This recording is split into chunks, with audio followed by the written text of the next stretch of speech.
നമസ്കാരം. എൻ്റെ പേര് റിജോയ് എന്നാണ്. ഇതെൻ്റെ അപ്പനാണ്, പേര് ജോയ്. എനിക്ക് വേണ്ടി എൻ്റെ അപ്പനാണ് ഉടമ്പടി എടുത്തായിരുന്നത്. ഇപ്പം ഞാൻ നിങ്ങളുടെ മുന്നിൽ നിൽക്കുന്നത് നമ്മുടെ നാട്ടിൽ ലൈസൻസ് ഉള്ളൊരു ഡോക്ടറായിട്ടാണ്. ഈ ഡോക്ടർ ആവാനായിട്ടുള്ളൊരു കഴിവ് തന്നത് എൻ്റെ മാതാവാണ്.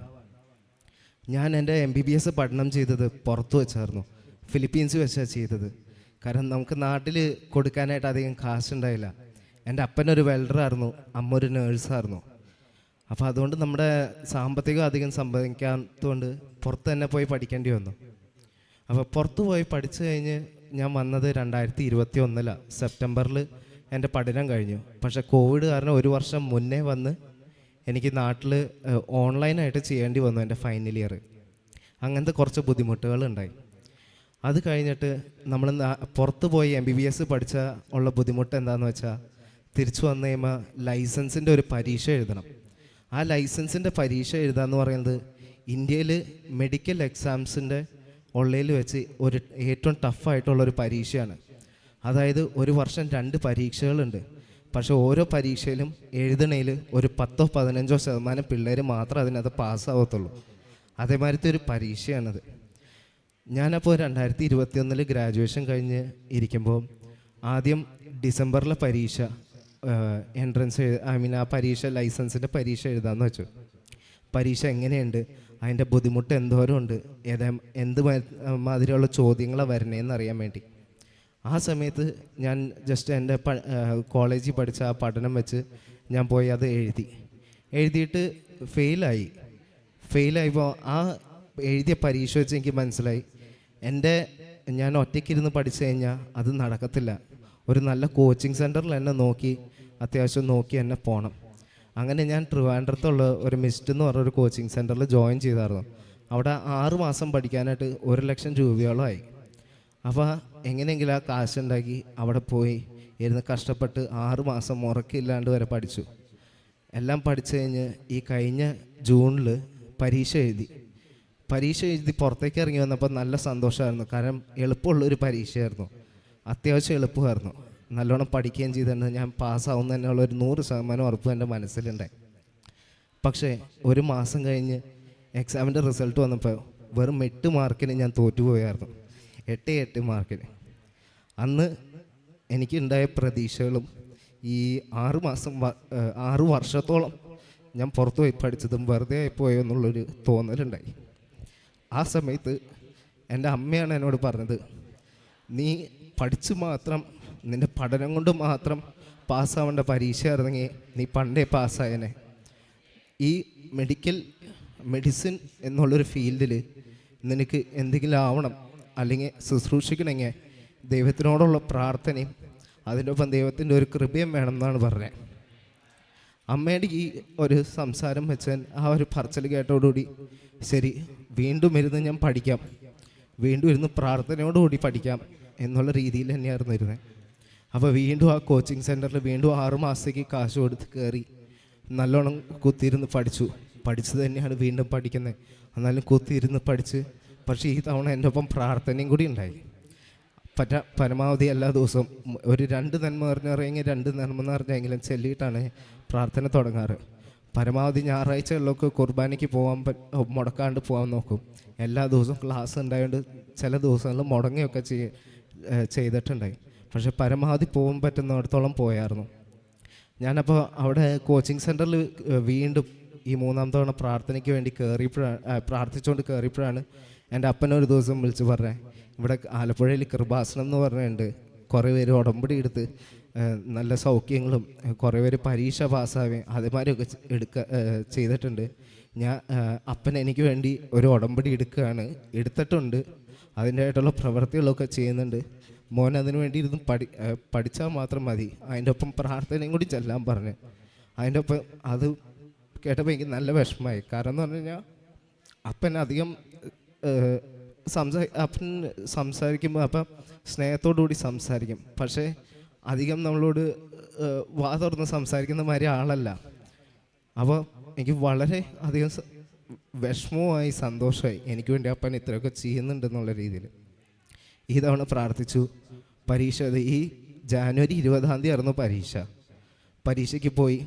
അപ്പോൾ അച്ഛൻ ഇവിടെ ഹോൾ ടിക്കറ്റും കൊണ്ട് വന്നപ്പോൾ അച്ഛൻ ഇവിടെ എനിക്ക് പ്രാർത്ഥിച്ചൊരു കാശിരൂപം വെച്ചൊക്കെ പഠിച്ചിട്ടുണ്ടായി. അതും പിന്നെ അപ്പൻ്റെ ഇല്ലെന്ന് ഉടമ്പടി എടുത്തപ്പോൾ ഉള്ള കാശിരൂപം ഉണ്ടായി. ആ കാശിരൂപം അപ്പൻ എൻ്റെ കയ്യിലേക്ക് തന്നിട്ട് പറഞ്ഞു, പരീക്ഷ ഹോളിലേക്ക് കയറുമ്പോൾ ഈ കാശിരൂപം എടുത്തിട്ട് കയറി ഇരുന്ന് എക്സാം എഴുതിക്കൊള്ളൂ എന്ന് പറഞ്ഞു. അതേമാതിരി എന്നെ കാശിരൂപം എടുത്തുകൊണ്ട് പോയി. ആദ്യത്തെ പരീക്ഷയുടെ ആദ്യ പാതി കാലത്തെ ഒരു 2.5 മണിക്കൂറുണ്ടായി. അതെഴുതി എനിക്ക് ബാക്കി ഒരു 3/4 മണിക്കൂർ ഞാൻ ചുമ്മാ ഇരിക്കാനെന്ന് വെച്ചാൽ പരീക്ഷ പെട്ടെന്ന് എഴുതി തീർന്നു. അപ്പോൾ ആ 3/4 മണിക്കൂർ ആ കാശിരൂപം കയ്യിൽ പിടിച്ചുകൊണ്ട് കൊന്ത ചൊല്ലി ഇറങ്ങി. സന്തോഷത്തോടുകൂടി തന്നെ ഇറങ്ങിയത്. കാരണം എന്ന് പറഞ്ഞാൽ കുറച്ചുകൂടി എളുപ്പമായിരുന്നു ആദ്യ പരീക്ഷ. അത് കഴിഞ്ഞ് 1 മണിക്കൂർ ലഞ്ച് കഴിഞ്ഞിട്ട് വീണ്ടും ഞാൻ രണ്ടാമത്തെ ഭാഗത്തിന് കയറി. അതും 2.5 മണിക്കൂർ. പരീക്ഷയ്ക്ക് കയറി ഒരു 10 ചോദ്യം കഴിഞ്ഞപ്പോഴത്തേക്ക് എനിക്ക് മനസ്സിലായി ഞാൻ ഈ 3 തവണയും എഴുതിയാൽ വെച്ച് ഏറ്റവും ബുദ്ധിമുട്ടുള്ള പരീക്ഷയായിരുന്നു ഇതെന്ന്. ഭയങ്കര ബുദ്ധിമുട്ടായിരുന്നു. കുറച്ചു നേരം കഴിഞ്ഞപ്പോൾ പിള്ളേരൊക്കെ അപ്പുറത്തിരുന്ന് കരയായിരുന്നു പരീക്ഷ ഹോളിൽ തന്നെ. കാരണം എന്ന് പറഞ്ഞാൽ ഈ ലൈസൻസ് ഇല്ലെങ്കിൽ നമുക്ക് ഒന്നും ആവാൻ പറ്റില്ല നാട്ടിൽ. ഇതേമാതിരിയൊക്കെ ഇരിക്കുമ്പോഴാണ് ഞാൻ വീണ്ടും പരീക്ഷ എങ്ങനെയെങ്കിലും എഴുതി തീർത്തു. വീണ്ടും ഒരു 3/4 മണിക്കൂറോളം ബാക്കിയുണ്ടായി. കാശിരൂപം കയ്യിൽ പിടിച്ച് അപ്പോഴും കൊന്ത ചൊല്ലി എല്ലാം കഴിഞ്ഞ് പരീക്ഷ കഴിഞ്ഞ് ഇറങ്ങി. എനിക്ക് രണ്ടാമത്തെ പരീക്ഷ എഴുതിയപ്പോൾ ഒരു പ്രതീക്ഷ പോലും എനിക്ക് ഈ 3ാമത്തെ തവണ എഴുതിയപ്പോൾ ഉണ്ടായില്ല. ഇനി ഞാൻ പാസ്സാവുകയാണെങ്കിൽ ദൈവം കൈപിടിച്ച് പാസ്സാക്കിയാൽ മാത്രമേ പാസ്സാവുള്ളൂ എന്നുള്ള രീതിയിലിരുന്നേ. അങ്ങനെ ഇരിക്കുമ്പോഴാണ് അവർ പറഞ്ഞത് നമുക്ക് ഫെബ്രുവരി 10-ാം തീയതിക്കാണ് റിസൾട്ട് വിടുക. സോ അതാ ഒരു ഡേറ്റ് പറഞ്ഞു കഴിഞ്ഞാൽ ആ ഡേറ്റിന് തന്നെ റിസൾട്ട് വിടും. അപ്പോൾ ഈ 10-ാം തീയതി, ഈ വരുന്ന 10-ാം തീയതിക്ക് നമ്മൾ റിസൾട്ട് ഇങ്ങനെ നോക്കിയിരിക്കുമ്പോഴാണ് 3-ാം തീയതി വൈകുന്നേരം ആയപ്പോഴത്തേക്കും ഫോണിൽ ഇങ്ങനെ മെസ്സേജ് ഇങ്ങനെ വന്നുകൊണ്ടിരിക്കുക. നോട്ടിഫിക്കേഷനും റിങ്ങും കുറേ ഫോൺ കോളും ഒരു 2 മിനിറ്റിൽ ഇഷ്ടം പോലെ മെസ്സേജ് വന്നു. അപ്പോഴേ എനിക്ക് മനസ്സിലായി റിസൾട്ട് ഈ തവണ അവർ നേരത്തെ വിട്ടു. അപ്പോഴേ ഫുള്ള് നെഞ്ചിലൊരു നെഞ്ചെടുപ്പാണ്. ഈ റിസൾട്ട് നേരത്തെ ഒരു കർത്താവ് പാസ്സായില്ലെങ്കിൽ ഒരു വീട്ടിലും ബുദ്ധിമുട്ടാണ്, ഒന്നും ആയിരുന്നുമില്ല എന്നുള്ള രീതിയിൽ ഞാൻ ആ നെഞ്ചെടുപ്പും ഒരു 2 നന്മെന്ന് പറഞ്ഞ് ചൊല്ലിയിട്ട് ആ റിസൾട്ട് അങ്ങോട്ട് തുറന്ന് റോൾ നമ്പർ അങ്ങോട്ട് നോക്കി. ആ റോൾ നമ്പർ നോക്കിയപ്പോൾ ആദ്യം കണ്ടത് പാസ് എന്നുള്ള റിസൾട്ടാണ്. എനിക്കത് ഒട്ടും വിശ്വസിക്കാൻ പറ്റില്ല. കർത്താവ് ഇതെൻ്റെ റോൾ നമ്പർ തന്നെയാണോ, ഞാൻ തെറ്റിച്ചുണ്ടോ എന്ന് നോക്കാൻ വേണ്ടി 3 തവണയാണ് ഞാൻ വീണ്ടും നോക്കിയത്, ഞാൻ തന്നെയാണോ എന്നറിയാൻ വേണ്ടി. അതേമാതിരിയാണ് ഞാൻ അത്രയും ടെൻഷൻ അടിച്ചാണ് ഇത് മാതാവിൻ്റെ കൃപയാലും എൻ്റെ അപ്പനമ്മയുടെ പ്രാർത്ഥനയാലും മാത്രമാണ് ഇത് പാസ്സായത്. ഈ പാസ്സായതോടുകൂടി എനിക്ക് ഒരു കാര്യം മനസ്സിലായത്, നമ്മൾ എത്ര പഠിപ്പുണ്ടെങ്കിലും എത്ര ഉയരത്തിലാണെങ്കിലും ദൈവത്തിൻ്റെ ഒരു കൃപയോ ദൈവത്തിനോടൊരു പ്രാർത്ഥനയോ അല്ലെങ്കിൽ നമുക്ക് ഒന്നും നേടാനോ ഒന്നിനും സാധിക്കത്തില്ല. ഇതിന് ഞാൻ വളരെയേറെ നന്ദി പറയുന്നു മാതാവിനോട്. എൻ്റെ അപ്പനമ്മമാർ കുറേ കഷ്ടപ്പെട്ടതിന് ഞാൻ നന്ദി പറയണം. ഇത് കാരണം ഇനി ഞാൻ പരമാവധി ദിവസവും എനിക്ക് കുർബാനയ്ക്ക് പോകാൻ പറ്റുന്ന സാഹചര്യമെങ്കിൽ കുർബാനയ്ക്ക് പോവുകയും കുടുംബത്തിലുള്ള പ്രാർത്ഥന ദിവസവും സന്ധ്യാപ്രാർത്ഥനയുണ്ട് കുടുംബത്തിൽ, അതിനകത്ത് പങ്കെടുക്കാനായിട്ട് എനിക്ക് എപ്പോഴും അലസതയും മടിയാണ്. ഇനി അങ്ങനത്തെ ഒരു മടിയും അലസതയും കാണിക്കാണ്ട് കുടുംബത്തിലുള്ള കുടുംബ പ്രാർത്ഥനയിലും കൂടാനായിട്ടുള്ള എൻ്റെ പരമാവധി ശ്രമവും എല്ലാം എൻ്റെ ഭാഗത്തു നിന്നുണ്ടാവും. ഇതിനെല്ലാത്തിലും എൻ്റെ മാതാവ് മാത്രം എന്നെ സഹായിച്ചാൽ മതി ഇനി എൻ്റെ മുന്നോട്ടുള്ള ജീവിതത്തിൽ. നന്ദി. നിന്നെക്കുറിച്ചൊരു പദ്ധതി എൻ്റെ മനസ്സിലുണ്ട്, നിൻ്റെ നാശത്തിനല്ല ക്ഷേമത്തിനുള്ള പദ്ധതി, നിനക്ക് ശുഭമായ ഭാവിയും പ്രത്യാശയും നൽകുന്ന പദ്ധതി. ജെറമിയ പ്രവാചകൻ്റെ പുസ്തകം 29-ാം അധ്യായം 11-ാം തിരുവചനം. വിശുദ്ധ ഗ്രന്ഥത്തിൽ തിരുവചനം പറയുന്നത് പോലെ ഈ മകൻ റിജോയി എന്ന ഈ മകൻ തൻ്റെ ഫാദറാണ് ഉടമ്പടി എടുത്തത്. ആ ഫാദറിന് വേണ്ടിയിട്ടാണ് ഇപ്പോൾ ഈ മകൻ തൻ്റെ ഈ അനുഭവ സാക്ഷ്യം പങ്കുവയ്ക്കുക.